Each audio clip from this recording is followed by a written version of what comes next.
Assalomu alaykum hurmatli kanalimiz a'zolari. Bog' yaratish bo'yicha videolarni qo'yib berayotgandim. O'shaning ikkinchi videosi.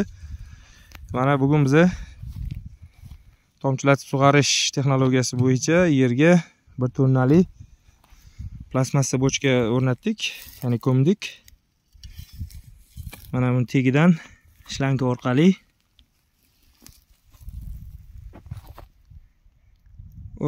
porsinka bilan o'ralgan bog'ga tushib boradi. O'zini nimasi bilan, urug'ini bilan tushib boraveradi. Mana shu porsinka bilan o'ralgan joy o'sha bundan oldingi videoda qo'yilgan bog'i chegaralari. Mana shundan bir 25 metr balandlikda o'zini xodi bilan tushib boradigan yechim qildik. Ya'ni mana bu tomondan suv keladi.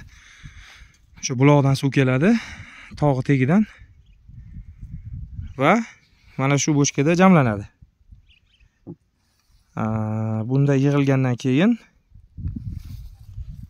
kran ochiladi. Pastda tomchilatib sug'arish texnologiyasi qo'llanadi. Daraxtlarimizga suv yetkazib beriladi. Bizani kuzatib boringlar.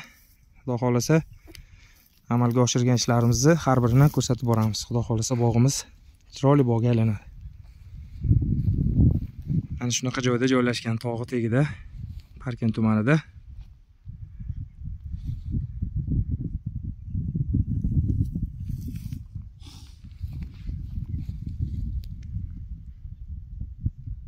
Hammaga rahmat.